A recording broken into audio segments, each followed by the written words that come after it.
April 1995, the Oklahoma City bombing, the single biggest domestic terrorist attack in U.S. history.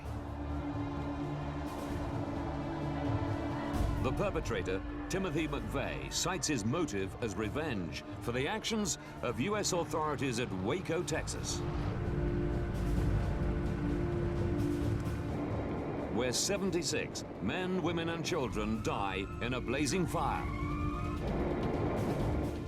Were cult members led to their deaths by charismatic leader David Koresh? Or killed by out-of-control federal agents?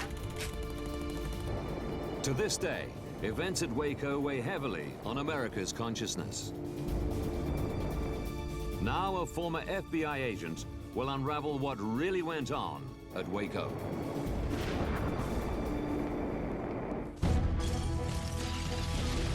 Disasters don't just happen. They're a chain of critical events. Unravel the clues and count down those final seconds from disaster.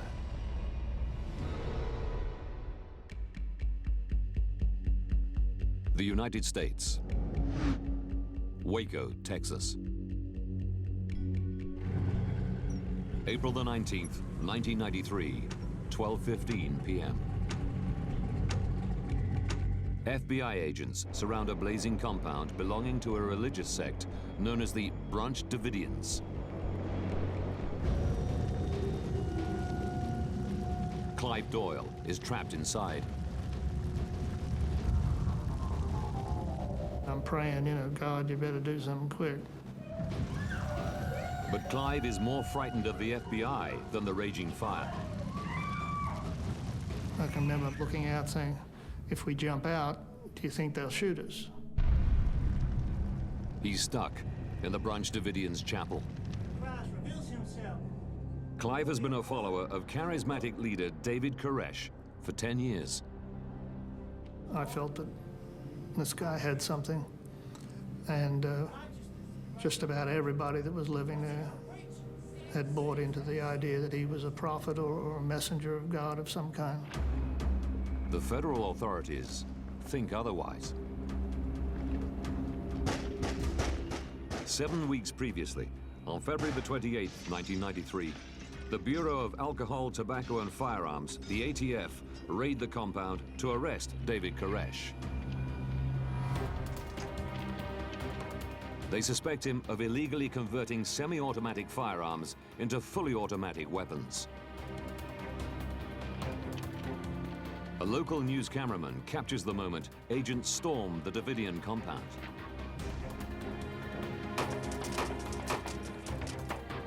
The surprise raid goes disastrously wrong. Koresh and the cult knew they were coming. They're shooting at us at Mount Carmel. Mount Carmel? Yeah, tell them there are children and women in here and to call it off. In a deadly firefight, 4 members of the ATF and 6 cult members are killed. Koresh is shot in the attack. But he refuses to give himself up. With ATF agents dead, federal law dictates the FBI must take command of the situation. Their lead negotiator is Byron Sage. I actually first heard about the incident as I was getting ready to go to church with the family. Phone rang of my boss down in San Antonio. Immediately he said, there's been a raid that's gone horribly awry. 4 agents are believed to be dead, 16 wounded. Get to Waco as soon as you can and assist with the negotiations. This is Byron Sage from the FBI again. Can I talk to David? At first, the FBI plays it softly, successfully negotiating the surrender of 14 adults and 21 children. But a hard core of Davidians have refused to budge. Sage sends the Davidians a video camera so he can get a clear idea of the people he's dealing with. ATF, you boys are wrong. Your practices, your habits, yeah, and pushing people around with guns. Hey, I'll meet you at the doorstep any day. You know, and somebody will get hurt. If you want to keep playing that game, I'm talking to you. Somebody's going to get hurt. The FBI's priority is to get the children out. We were pressing David to send those kids out, and he finally said, hey, you don't understand. The rest of these children are my children. They're not coming out. The stalemate has developed into one of the longest sieges in U.S. law enforcement history. And Koresh isn't cooperating with negotiators. David said, you don't understand. I don't answer to you. I answer to a higher power. And he said, and my God told me to wait. FBI commanders are frustrated with the slow progress and increased pressure on the Davidians. They cut power to the compound and deprive the community of heat, light, and water. They're doing what they called sleep deprivation. They would have telephones ringing, trumpets playing, reveille, strafing runs from airplanes, all kinds of stuff like that. But these tactics are not working. And the standoff is about to enter its 50th day. We've negotiated with these people for a number of days. We've tried everything else. Now the FBI have a new plan. April the 19th, 5:59 a.m. Byron Sage phones the compound and speaks to David Koresh's right-hand man, Steve Schneider. I said, Steve, we're prepared to introduce tear gas into the building. We are not entering the building. Man, come and get your gun. Inside the Mount Carmel compound, Koresh prepares his followers. Let's move, let's move. Let's go. The Davidians have amassed a deadly arsenal of automatic and semi-automatic weapons. Let's go. Keep moving, people. 6 a.m. The compound is surrounded. 2 modified tanks approach the building. They're carrying canisters of CS gas, a type of tear gas.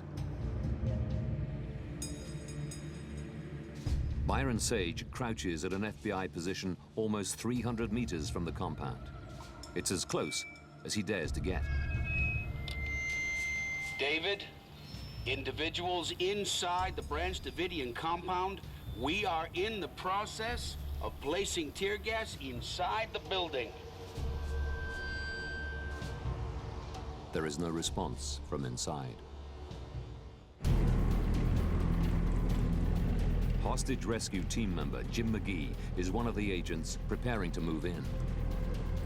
We're going to try to make that environment so uncomfortable in there that they have to surrender and come out.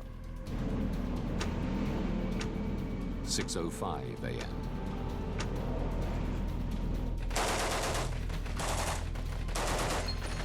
They didn't get 15, 20 yards onto the Davidian property before all hell broke loose. As soon as we entered in, past that perimeter, we started receiving fire. The CS gas is injected through nozzles, which penetrate the walls and windows of the building. The Davidians are prepared. They've stockpiled a supply of gas masks. I put a gas mask on when they were spraying in the chapel, and pretty soon I couldn't breathe. And that gas started getting on your skin, and it burned like crazy. Felt like battery acid or something, Heavy fire from the compound prompts the FBI to quickly change their tactics. Plan B was that if the agents introducing the tear gas were to come under fire, that the entire compound would be saturated as quickly as we could accomplish it, render the whole building untenable, and force them to come out through windows, whatever. The FBI send in 4 armored personnel carriers, and Jim McGee returns the Davidians' fire with ferret rounds, canisters filled with more CS gas. We were firing the CS gas in via M79 grenade launchers. I could determine that we were being fired upon from a certain location, then that's where I would put some of the projectiles from the M79. The ferret rounds shatter on impact with the ground and release CS gas to targeted areas. One came in and flew past, and went under the pews in the chapel. You could hear it hissing over in the corner somewhere. For those wearing masks, the gas is tolerable. For those without, breathing is difficult, and the gas burns skin and eyes. Children suffer the most. There was no gas mask for the children.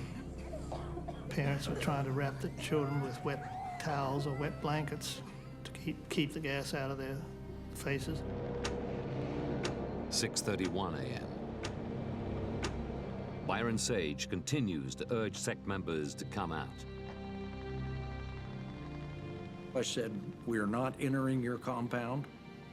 This siege is over. You are under arrest. You can stop this at any time by giving us a signal that you're prepared to exit." But the Davidians aren't moving. The FBI used the tanks like battering rams. The Davidians watch as their home is bulldozed around them. The last time they came through the front door into the chapel, I'd say pretty much the whole tank was in the building and the boom was sticking into the chapel. The FBI can now fire CS gas deeper into the building. David gave instructions for the women to bring the children downstairs and to put them in the vault. It was the safest place in the building if anything should happen. The vault is a secure concrete room in the center of the wooden compound. There is no sign the Davidians are ready to surrender, as the FBI hoped.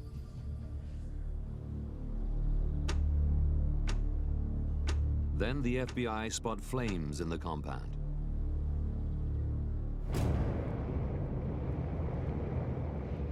There was some other reports of smoke in other locations, and before you knew it, you started to see flames.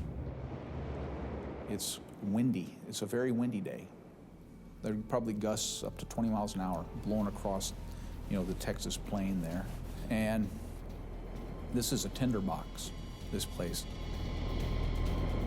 A whole community, including 28 children, are now trapped in an inferno. Their lives are at stake unless they evacuate the compound and surrender to the FBI.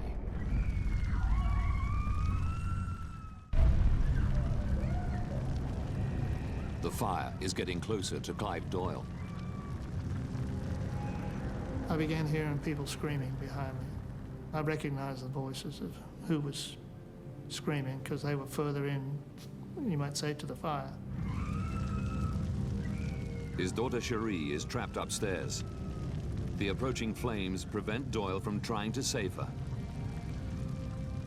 My youngest daughter, she was 18. She's the one that I spent the siege with most of the time until they were told to go upstairs. And I didn't see her, after that. FBI agent Byron Sage broadcasts an urgent message to David Koresh. I tried to talk directly to David over the PA, and I said, "David, don't end it this way. You know, you're supposed to be a savior. Save those people. Bring them out. 12:13 p.m. The whole building is now engulfed in flames. All of this smoke started coming down the outside the building. It just got all sucked in, and everything turned pitch black. I could feel tremendous heat overhead. Couldn't see anything. Doyle escapes alone, leaving his daughter in the burning building. The smoke coming off of me and everything, and the skin on my hands is just rolling off. And I thought, well, if I stand here, I'm going to get burned to death anyway. Kind of jump out, and I landed on my feet with my back up against the hole, and I'm standing there going, now what do I do, you know?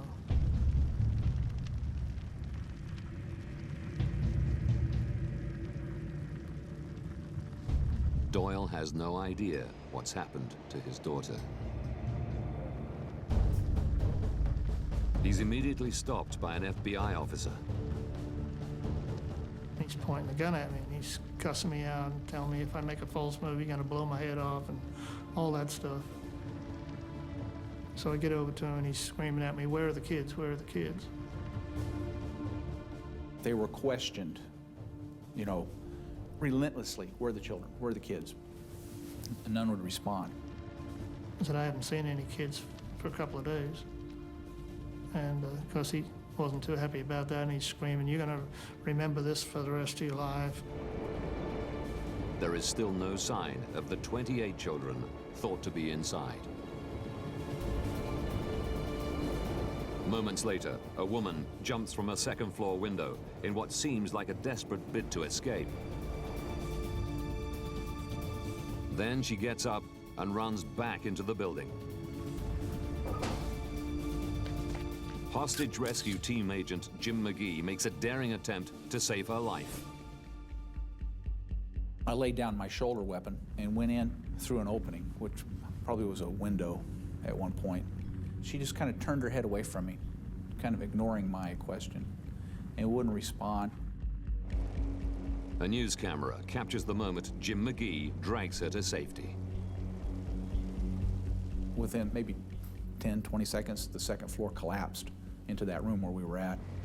There were literally only seconds, just seconds, before the place was completely consumed.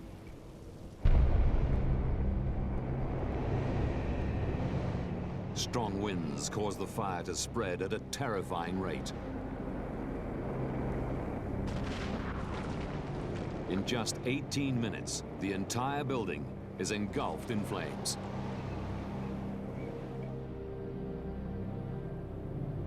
More than 70 people, including 2 pregnant women and 28 children, perish. Clive Doyle's daughter, Cherie, is amongst the dead. Cult leader David Koresh is found with a fatal bullet wound to the head.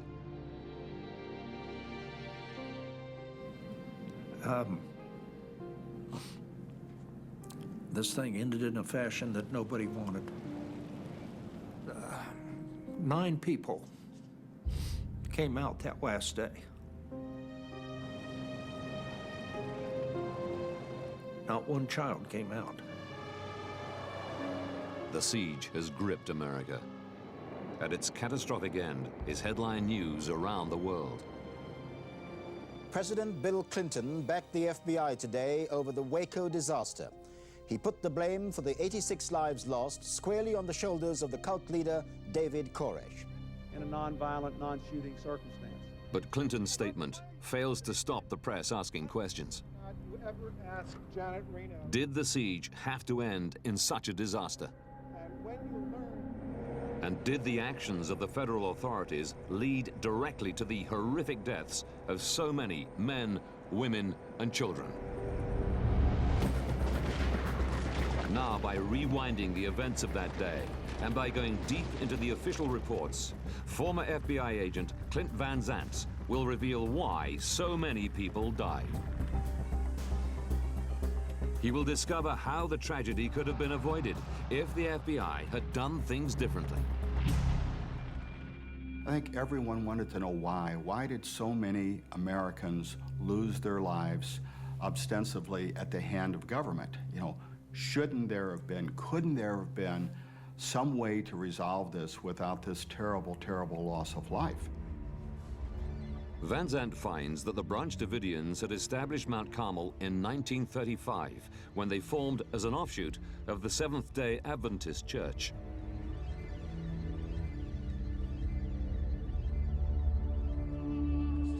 High school dropout David Koresh joined the group in 1981 and became their leader 6 years later. Koresh believed he was the second coming of Christ, destined to trigger events that would bring about the end of the world. And Jesus says, verse 5. His ministry was based on references in the book of Revelation describing Judgment Day and eternal life. Revelations. The Davidians considered Koresh's pronouncements of equal importance to the Bible. To help fund the cult's existence, he began a business buying and selling weapons at local gun shows. Reports of automatic gunfire coming from the compound result in a surveillance operation by the ATF. In turn, this leads to the failed raid of February the 28th.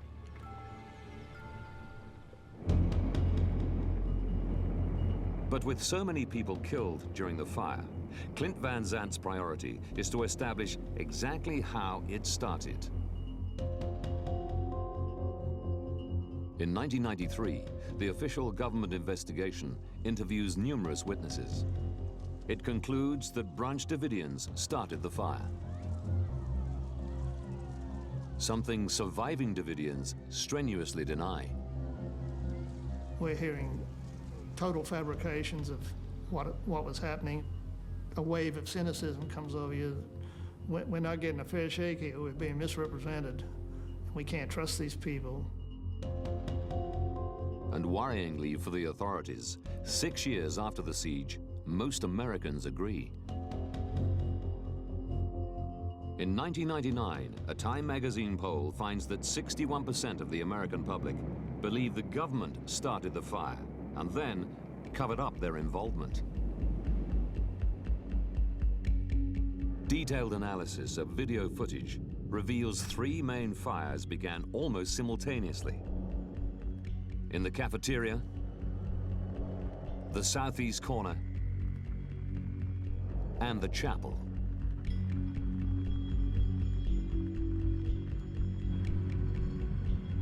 One theory is that CS gas canisters fired by the FBI could have started the blazes.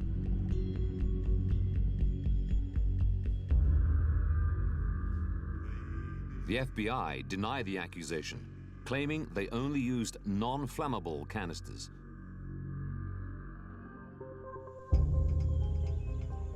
But in 1999, an FBI photograph comes to light, showing spent casings of a different type of canister, one that relied on a pyrotechnic charge to disperse the gas.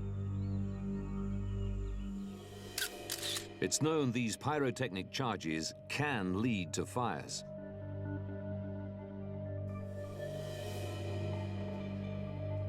Clint Van Zandt investigates when and where pyrotechnic CS rounds were fired to determine whether they caused the flames. We fired 3 rounds. They had a pyrotechnic capability. He finds records confirming that hostage rescue team operatives did fire 3 pyrotechnic CS gas rounds. But they fired them at a concrete construction pit over 20 meters from the main compound. And Van Zandt discovers conclusive evidence that the rounds did not cause the fire. Independent investigation has shown that the pyrotechnic rounds were fired 3 to 4 hours prior to the fire at Waco. All of this investigation shows that The pyrotechnic rounds had nothing to do with the fire at Waco. The FBI's U-turn over the use of pyrotechnic canisters casts a shadow over the whole FBI operation. These are the conspiratorial theories that have all been built on the idea, well, if the FBI didn't tell the truth about pyrotechnic rounds, what else didn't they tell the truth about? Even if the FBI didn't start the fires with pyrotechnic rounds, the Davidians think they could have started the fires unintentionally.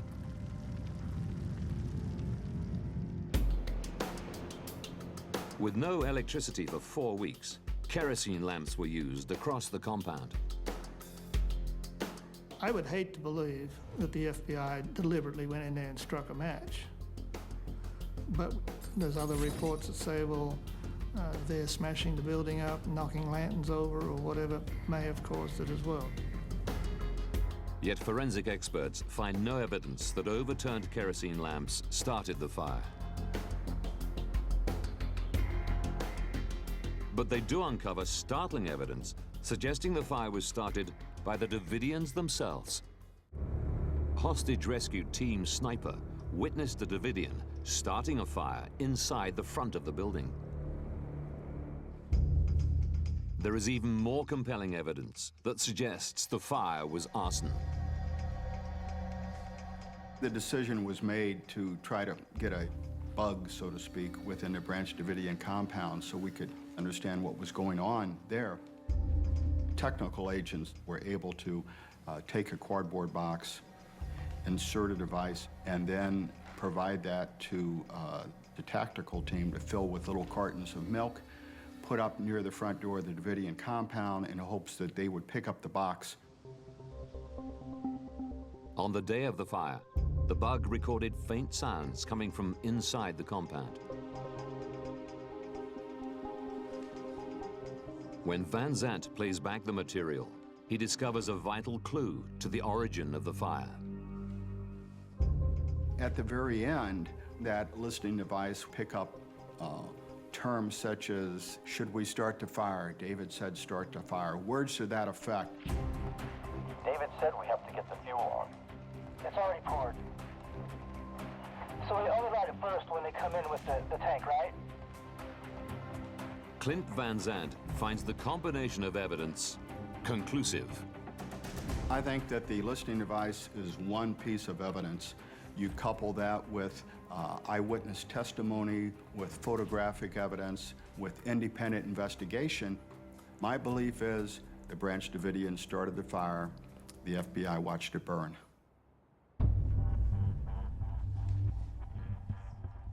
Van Zandt is satisfied the Davidians and not the FBI started the fire. But causing the fire is not the only charge leveled at the FBI. Now Van Zandt must find out whether the FBI prevented Davidians from escaping the fire by shooting into the compound. April the 19th, 10:13 a.m. When FBI agents begin inserting CS gas into the compound, the Branch Davidians respond with a barrage of gunfire.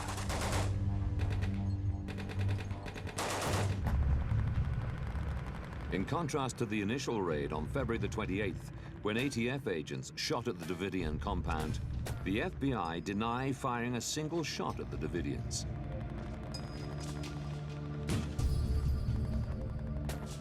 There are allegations that on the last day at Waco, that the FBI used the cover of the compound to have their tactical agents get around behind the building when Branch Davidians were trying to escape or otherwise leave the building, that FBI agents were there to mow them down, to shoot them, to grab the bodies and throw them back in so they would burn inside.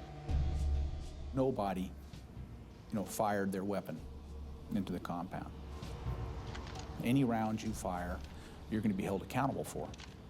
At the end of the day, there's going to be a shooting review if a round is fired, and we're also aware that there's going to be endless scrutiny for every round fired. Van Zandt examines key evidence that should reveal what really happened. Back in the 1990s, the FBI had a unique aircraft. It was known as Night Stalker.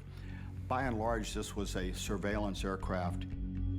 By use of its forward-looking infrared capability, they were able to focus down on the compound itself to see what was going on. In 1999, an expert in infrared camera technology examined night stalker footage from the last day of the siege.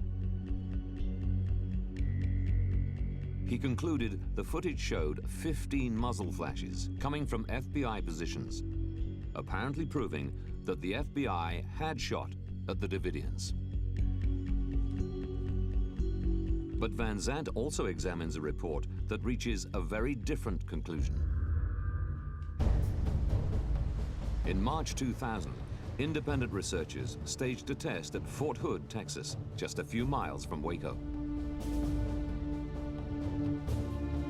Marksmen firing weapons were filmed by the Night Stalker plane. The muzzle flashes on this test footage looked quite different from those filmed on the last day of the siege. Researchers conclude that flashes on footage from the siege were caused by reflective materials on the ground. There was a very distinct difference between the picture you'd get of a weapon being fired and a picture you'd be getting of bottle caps or pieces of glass reflecting the sun as the aircraft flew overhead. Conclusion, the FBI did not fire their weapons, and there is no photographic evidence to suggest otherwise.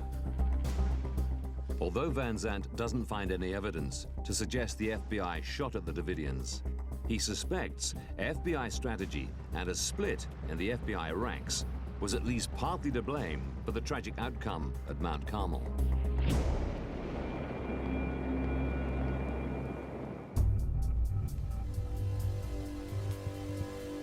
The FBI deployed both a team of negotiators and an armed tactical team, the hostage rescue team. They were supposed to work together. But Van Zandt believes lack of communication between the two teams might have contributed to the siege's tragic conclusion. One of the main challenges at Waco was the lack of coordination on the part of the FBI between command, between tactical, and between negotiations. There was a wall built between the negotiators and the tactical team. Negotiators were focused on achieving a peaceful resolution to the standoff. The tactical team stood ready to force a conclusion, a task that led to a hardline attitude towards the Davidians. If you're a member of a tactical team that may have to go inside and engage in an armed confrontation, I think it's easiest to see your adversary as just a criminal, as a violent, nasty criminal with a gun in his hand who wants nothing else but to kill you and kill those around them. Well, I looked upon the Davidians as a violent aggressor. Absolutely. Nothing peaceful about them at all. As a former FBI negotiator, Clint Van Zandt understands how the two teams should work together. As a negotiator, I need the presence of force. I need a well-trained, well-disciplined, able to leap tall buildings at a single-bound tactical team.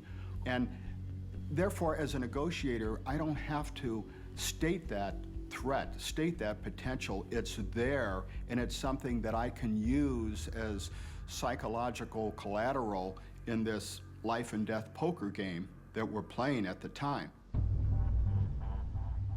The contrasting approaches are supposed to complement each other, but at Waco, this wasn't happening.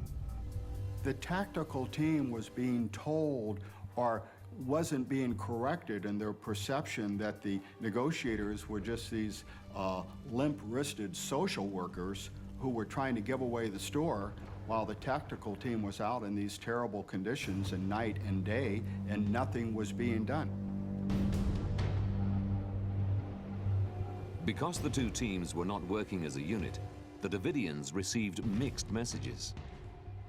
They were very concerned that the authorities, the government, was going to seize their property, that they wouldn't have any place to live or come back to if they came out.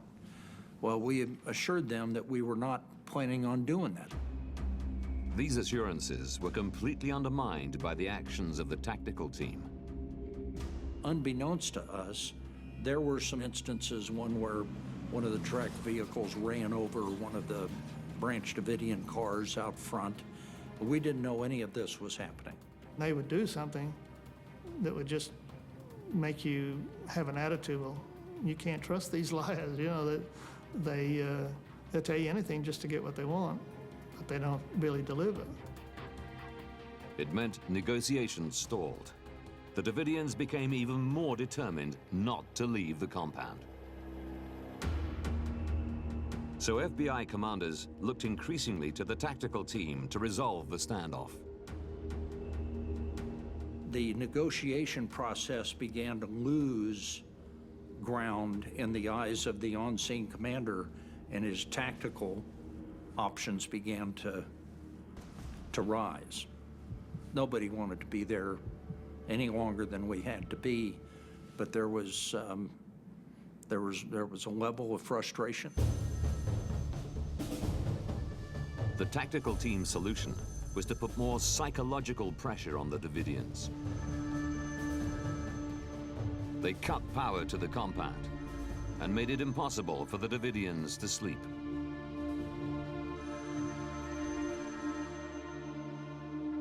The tougher tactics still failed to end the siege, and the FBI needed a new plan. The FBI decide they'll try to force the Davidians out with CS gas. Despite terrible suffering, not a single Davidian adult or child left the compound during 6 hours of gas attack.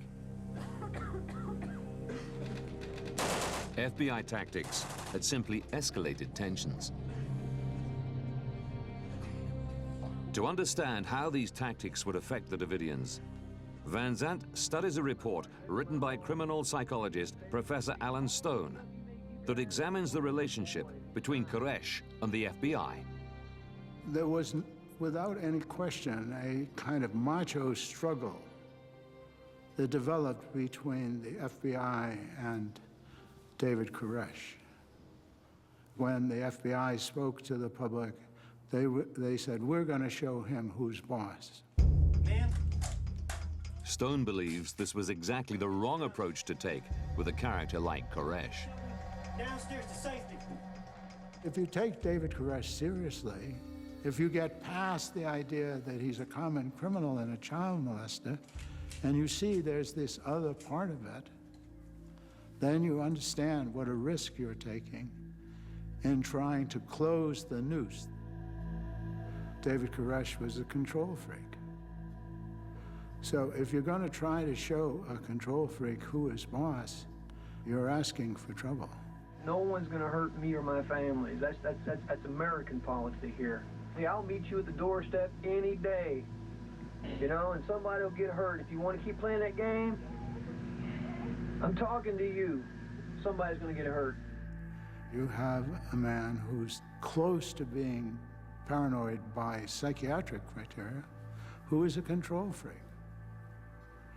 And the idea that you can win an argument with a person like that by a force of will just is a totally mistaken notion. Lord, I'll preach. Van Zandt believes the key to understanding the Davidians' resolve not to leave the compound lies in David Koresh's interpretation of the Bible. It's predicted in the scriptures that God's people are going to be involved in war, and they're going to have to fight to defend themselves. Koresh taught the Davidians that they were God's chosen people, and confrontation with government forces is an event foretold in the Bible. In preparation for this impending battle, Koresh and the Davidians stockpiled over 300 weapons and nearly 400,000 rounds of ammunition, using the arms business as cover. Of the 76 Davidians who died on April the 19th, 20 died from gunshot injuries. Clive Doyle's daughter, Cherie, was killed by a single shot to the head.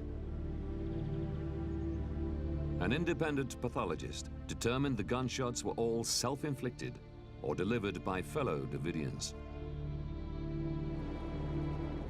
The remaining Davidians died from the effects of the fire. 27 bodies were found in the concrete vault. I came to the opinion that the Branch Davidians didn't look at suicide as an end, but as a new beginning. Set against such a committed belief system, and after the toughest siege of its 85-year history, the FBI lost patience. Van Zandt believes they should have been even more patient. I think that government always has the responsibility to do everything they can, no matter how long it takes, to resolve a situation nonviolently. If we don't do it today, there can always be tomorrow. Time was on the side of the government. We're the ones that escalated the clock, not the Branch Davidians. It's now clear that a series of miscommunications and a failure to understand the mindset of David Koresh caused the federal authorities to embark on a terrible plan that could have only one outcome.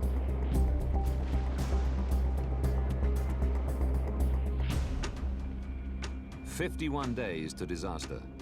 The Davidians are tipped off about an imminent raid on their compound by a news reporter asking directions. ATF commanders looking for illegal automatic weapons go ahead with the raid, knowing they have lost the vital element of surprise. The ensuing gunfight is the longest in U.S. law enforcement history. It leaves 4 ATF agents and 6 Davidians dead. Many more are seriously injured. 39 days to disaster. Most sieges last around 6 to 8 hours. After 9 days, the FBI tactical team is frustrated. They're trained to rescue hostages, not sit around for weeks on end. To force an end to the siege, they use psychological warfare tactics. This approach fails and only serves to anger cult members. 24 hours to disaster. A new FBI plan to end the siege is approved by President Clinton. 6 hours to disaster. The FBI begin to inject tear gas, even though little is known about its effect on children, and it has never been used in a building as big as the Davidian compound.